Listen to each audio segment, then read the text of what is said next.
구약성경 창세기 48장 5절에서 7절까지의 말씀입니다. 우리가 창세기에서 아주 특징적인 것을 볼 수 있는데 그것은 하나님의 축복입니다. 하나님의 축복은 사람의 것이 아니고 하나님의 것인데 오늘 특이한 것은 이것이 마치 사람의 것인 양 그렇게 들려지는 얘기가 있기 때문에 새롭게 와닿습니다. 오늘 본문의 내용은 대략 이렇습니다. 야곱이 병들었다는 소식을 듣고 요셉이 불이 나게 자기 아들 므낫세와 에브라임을 데리고 병중에 계신 아버님을 뵈러 갑니다. 이때 야곱은 앞이 전혀 보이지 않았기에 단지 목소리로만 알아들었습니다. 누가 왔느냐? 그랬더니 요셉이 제가 제 아들들을 데리고 왔습니다. 여기 손자 둘이 있습니다. 이렇게 얘기를 했더니 야곱이 자신의 삶 전체를 짧게 간증을 한 이후에 오늘 특별한 일을 하고 있습니다.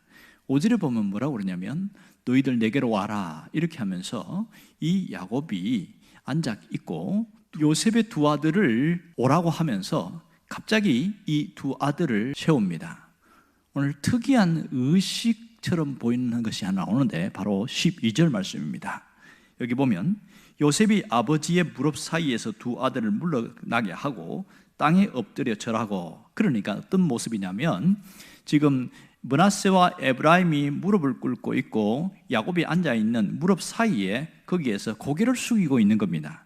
여기서 이 요셉의 아들에게 야곱이 축복을 하는 그 장면이 오늘 내용입니다. 특이한 것은 야곱이 왜 이런 행동을 하는 거냐 하는 겁니다. 그러니까 오늘 5절에 보면 또 특별한 단어들이 나옵니다. 그게 뭐냐면 내 것이라 이런 표현입니다. 그것도 무려 2번씩이나 나오고 있는데요. 에브라임과 므낫세는 내 것이라, 마치 르벤과 시몬처럼 내 것이 될 것이다 이렇게 이야기합니다. 야곱이 내 것이 될 것이다, 이 무슨 뜻일까요? 내 소유물이 될 것이다 이런 얘기인가요? 아니면 손주들이 너무 특별히 귀엽고 예뻐서 그런 사랑스러운 그런 마음을 담아서 하는 그런 단순한 표현일까요? 도대체 이게 뭐냐는 거예요. 이것은 중요한 의미가 있습니다. 오늘 여기서 내 것이다 이렇게 말한 것은 야곱이 손주들, 그러니까 에브라임과 므낫세를 자신의 아들로 입양하겠다는 뜻입니다. 왜 야곱이 이 아들들을 입양하려고 했을까요? 굳이 그렇게 하지 않아도 요셉의 아들이라는 그 자체만으로도 충분히 가능한데 굳이 이렇게 입양이라는 그런 의식이나 이런 절차 과정들을 밟아야 되는 이유가 뭐냐는 거예요. 요셉이 한 어마어마한 일을 보면 야곱이 이렇게 하지 않아도 되는데 왜 이런 일을 하느냐? 아마도 성경 주석학자들은 이런 얘기를 합니다. 요셉이 어쩔 수 없이 애굽에 와서 살다 보니까 애굽 여인과 결혼을 하게 되었어요. 그래서 자식을 낳았는데 이방인의 피가 섞인 자녀들을 낳았고 이들을 함께 야곱의 후손을 이어가는 데는 약간 뭔가 불편함이 있을 수 있다. 그래서 야곱이 이렇게 입양을 한 것이다 이렇게 얘기를 해놨습니다. 이런 것을 근거로 보게 된다면 지금 이 입양의식은 생각보다 특별한 의미가 있습니다. 오늘 야곱이 직접 한 말처럼 므낫세, 에브라임 이 두 아들은 자신의 아들인 르벤과 시몬, 레위 이런 아들들처럼 똑같은 대우를 하겠다는 겁니다. 사실 이것은 굉장한 특권이고 특별한 겁니다. 그러니까 비록 애굽 여인의 피가 섞여 있지만 자신이 입양을 함으로써 이들도 완전한 이스라엘의 한 지파로서 세우는, 당당하게 세우는 그런 일이 될 겁니다. 아마 이 요셉으로서는 이것이 굉장히 흡족하고 늘 불편했던 그 부분들이 완전히 해소되지 않았을까 이런 생각을 합니다. 그렇기 때문에 입양에 대한 절차와 의식을 행한 겁니다. 그러니까 야곱이 앉아있고 두 무릎 사이에 므낫세와 에브라임을 무릎 꿇게 하고 고개를 숙여서 이렇게 한 것은 입양의 절차와 의식이다 이렇게 표현할 수 있겠지요. 야곱이 요셉의 두 아들들을 무릎 사이에 이렇게 세운 것은 이제는 이들도 나의 사랑받는 자녀들이다 이 특권을 공포한 내용이라 할 수 있겠습니다. 오늘 이 사실을 통해서 우리가 알 수 있는 게 무엇일까요? 이것을 통해서 하나님이 우리에게 주시는 메시지는 분명히 있습니다. 그것은 우리가 어떤 자냐는 겁니다. 우리는 하나님의 특별한 은혜와 하나님의 사랑으로 거룩한 선택을 받은 자들이다. 이것을 알 수 있는 것이지요. 내가 하나님을 택한 것이 아니고 하나님이 나를 택하였기 때문에 우리는 비로소 거룩한 백성이 되었습니다. 오늘 우리가 하나님의 백성으로 입양되었다는 사실을 알아야 됩니다. 그러므로 우리는 하나님을 아빠, 아버지라고 당당하게 부를 수 있는 겁니다. 이것을 사도 바울이 정확하게 깨닫고 우리를 양자로 삼으셨다, 이 얘기를 하고 있습니다. 그러면 우리는 어떤 과정을 통해서 하나님 나라의 거룩한 공동체에 소속이 될 수 있느냐 하는 겁니다. 이것은 우리가 지금 세례라는 것을 통해서 이제 하나님 나라의 백성이요, 하나님 나라의 자녀로서 살아갈 수 있다는 것을 공포하게 되어지는데요, 이 세례 의식을 단순히 물로 이렇게 약식 세례를 하거나 온몸이 적셔지는 침례를 하거나 이런 것을 가볍게 여기는 사람들이 있는데, 사실 이것은 굉장한 의미가 있습니다. 세례는 주님이 명하신 거룩한 예식으로서 아주 특별한 의미를 갖고 있는데요, 이건 뭐냐면 구약시대 때부터 너희들은 특별한 자녀들이다, 이것을 무엇으로 증명했냐면 할례입니다. 할례를 통해서 그들이 선택받은 자라는 것을 인정받게 했고, 그들은 특별한 자녀들, 하나님의 자녀로서 살아가도록 했습니다. 이것이 신약에 넘어오면서 세례라는 것으로 바뀌어지게 된 것이지요. 자, 우리가 지금 받는 이 세례가 어디서 왔느냐?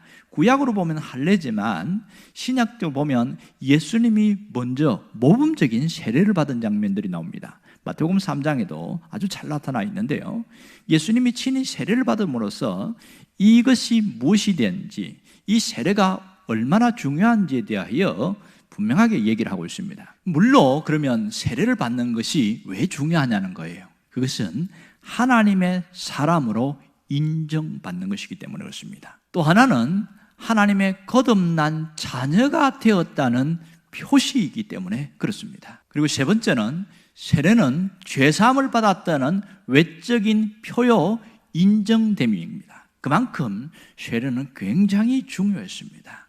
신앙의 자유가 있는 곳에서는 세례가 그렇게 중요하게 여겨지지 않지만, 특별히 신앙의 자유가 없는 곳이나 이슬람을 믿는 그런 나라들에서 기독교로 세례를 받는다는 것은 목숨을 건 행위라고 할 수 있지요. 왜냐하면 세례를 받는다는 것은 그들이 기독교인으로 된다는 것을 공포하는 것이기에 목숨을 걸고 세례를 받았습니다. 실제 세례를 받고 순교당한 사람도 굉장히 많습니다. 그만큼 세례는 굉장히 중요한 표시입니다. 세례는 하나님이 택하셨다는 것에 대한 확인이요, 하나님 안에서 거룩한 백성이 되었다는 것을 강조하는 의식입니다. 그러므로 세례를 통해서 이제는 믿는 자녀들, 믿음의 사람들의 공동체 안에 머물게 되어진 겁니다. 그런데 우리에게 세례보다 더 중요한 것이 있습니다. 그것은 성령의 부으심입니다. 성령이 우리에게 부어진 것은 세례 이상으로 훨씬 더 중요합니다. 이것을 깨달은 사도 바울이 갈라디아 교인들에게 이렇게 말합니다. 갈라디아서 3장 2절에 보면 이렇게 나옵니다. 내가 너희에게 다만 이것을 알려 하노니 너희가 성령을 받은 것이 율법의 행위로냐 혹은 듣고 믿음으로냐, 이러면서 성령 받은 것에 대한 강조를 하고 있습니다. 예수를 믿을 때에 성령이 오신 것을, 이것이 얼마나 중요한지를 강조하고 있는 부분이 바로 이것입니다. 사실 신약 교회가 시작됐을 때에 오순절 날에 특별한 일이 있었지요. 성령이 강력하게 임재하였었고, 그들은 황홀한 영적인 체험과 함께 하나님의 백성으로서 하나님의 영광에 참여하는 놀라운 일들이 일어나게 되었습니다. 이것이 초대교회에서는 빈번하게 일어났고, 예수를 믿는다고 인정되고 또 세례를 받는 이들은 당연히 성령의 부으심을 받는 것이 당연하게 여겨졌습니다. 이것이 유대인들뿐만 아니라 소아시아에 있는 이방인 교회들까지 이것이 함께 퍼지게 된 것이지요. 그만큼 세례를 뛰어넘어서 성령의 부으심이 얼마나 중요한지에 대해서 사도 바울은 거듭 강조하고 있습니다. 왜 성령의 부으심이 중요하냐면 하나님의 백성으로 입양되었다는 인치심이 성령의 부으심으로 나타나기 때문에 그렇습니다. 그러므로 하나님의 백성들이 입양된 것은 어마어마한 축복이라는 사실입니다. 그들은 입양에 대해서 특별한 의식을 갖고 있었습니다. 이게 굉장한 축복인 것을 알고 있었어요. 왜냐하면 당시에 유대 나라는 로마의 문화권에 있었고 로마의 영향을 받았잖아요. 그러다 보니까 입양은 특별한 혜택이요 특권이다, 이것을 알고 있습니다. 당시 로마에도 노예로 있는 사람들 중에 귀족들이, 특히 왕족들이나 귀족들이 입양을 한 적이 있어요. 입양이 되어서 왕이 된 사람 중에 한 사람이 누구냐면 마르쿠스 아우렐리우스입니다. 아주 유명한 왕이지요. 이 사람은 노예였는데 입양이 된 이후에 드디어 황제의 자리까지 올라가게 됐습니다. 이런 것을 많은 사람들이 알고 있어서 초대교회의 성도들은 입양은 특별한 하나님의 축복이다, 이것을 알고 있었던 것이지요. 하나님의 아들로 입양되었다, 이것이 굉장한 특권이었기에 당시에 초대교회 성도들은 세례를 받은 이후에 그들이 헌옷을 벗고 새 옷을 입혀주는 그런 의식을 행했습니다. 당신은 이제 하나님의 자녀로 입양된 자입니다.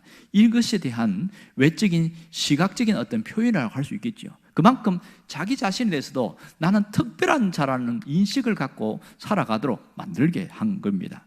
그만큼 하나님의 백성으로 입양된 것은 어마어마한 특권인 것을 알고 그 특권을 누리면서 살려고 했다는 것을 우리가 주목해야 됩니다. 이 세례와 함께 하나님의 자녀로 입양되었다는 것이 성령의 부으심으로 인침을 대고 받고 그들이 굉장한 기쁨 가운데 누리게 되어지고 성령의 충만한 가운데 그들이 복음도 전하고 말씀으로 살아가고 믿음으로 이겨내고 모든 어려움과 환난을 다 이겨내는 그런 엄청난 일들이 초대교회에 계속 빈번하게 일어났습니다. 그러니까 이 성령의 부으심은 단순히 하나님의 자녀라는 인침으로 끝난 것이 아니라 우리가 이 땅을 살아가면서 하나님의 백성이 어떻게 이 힘든 세상을 이겨낼 것인가, 그것에 대한 강력한 힘과 능력이라는 걸 알 수 있지요. 성령의 부으심이 얼마나 소중한가 하는 것을 예수님이 친히 보여준 사건이 있습니다. 그것이 변화산 사건입니다. 예수님이 십자가를 지고 가야 될 날이 얼마 남지 않은 그 시점에 다볼산이라는 그 산에서 이 베드로와 요한과 야고보를 데리고 가십니다. 그때 갑자기 예수님이 변화된 어마어마한 일들이 일어났지요. 이 사건은 사실은 예수님은 육체를 입고 왔기 때문에 굉장히 힘이 든 상황이었습니다. 저 앞에는 유대인들이 온갖 중상모략과 모든 누명을 씌워서 예수님을 죽이려고 하는 것을 알고 계셨고, 영적으로는 사탄이 집요하게 종교 지도자들을 이용해서 어떻게 하든지 이 어마어마하게 험난한 십자가의 길로 가도록 끌고 가는 것을 알고 계셨습니다. 문제는 제자들과 백성들은 무지하고 연약해서 그저 자기의 이익과 자기의 어떤 영광, 자기 만족 이런 데 관심이 있었지 예수님이 어떻게 될 거다 하나도 관심이 없었거든요. 증거가 뭐냐면 예수님이 사실 3번이나 내가 십자가에서 죽고 다시 부활할 거다, 순한 예고를 3번이나 했는데도 불구하고 그 얘기를 들은 제자들은 관심 밖에 있었던 것을 알 수 있습니다. 그런데 놀라운 것은 변화산이라는 그곳에서 예수님이 변화되었을 때에 성령의 강력한 임재가 있었고 그게 놀라운 변화가 있었고 하늘의 영광을 체험하게 되었습니다. 모세와 엘리야가 나타나서 예수님을 수종드는 그것을 이 제자들이 보게 된 거예요. 아주 황홀한 체험, 영적인 기쁨과 부활을 위한 그 영광에 참여하게 됨으로써 예수님이 다시금 일어나서 이 사역을 감당할 수 있는 힘을 얻게 된 것이지요. 그리고 그 변화산에서 내려온 이후에 또 마지막 사역을 끝까지 잘 마무리하고 십자가의 길로 묵묵히 갈 수 있었던 것은 성령의 부으심 때문에 그렇습니다. 오늘 우리에게도 이러한 성령의 부으심과 영적인 체험들은 우리의 신앙을 견고케 하고 우리가 넉넉히 이겨낼 수 있는 강력한 무기라는 것을 알아야 합니다. 그러면 우리가 어떤 마음가짐과 어떤 생각을 가지고 살아야 할까요? 이 성령의 부으심을 사모하고 내 믿음을 굳게 세우는 일에 게을리지 하지 않는 겁니다. 우리는 가만히 있으면 믿음이 좋아지는 것이 아니고 믿음이 자꾸만 떨어지고 약해집니다. 세상의 모든 일들과 모든 사건들은 우리의 믿음을 무너뜨리려고 하고 약화시키려고 하는 일들이 얼마나 많은지 모릅니다. 근심 걱정하게 하지요, 분노하게 만들지요, 막 부딪히게 하고 신앙생활하는 데서 믿음이 무너지도록 하는 일들이 너무 많기에 내 믿음을 견고하게 세우는 것은 성령의 부으심으로 이겨낼 수 있습니다. 이 믿음 더욱 굳세라, 이 믿음 더욱 굳세게 해주세요. 그런 기도와 간절함 속에는 온전히 말씀을 통해서 다시 한번 내 영적인 새로운 조명이 있어야 되고, 또 그 속에 성령의 부으심을 통해서 새 힘을 얻고 일어날 수 있어야 됩니다. 여러분이 날마다 내 믿음을 더욱더 굳세게 하리라, 그런 의지와 결단을 가지고 다시 두 주먹 불 끈지고 이 한 주간 승리할 수 있기를 주의 이름으로 축원합니다.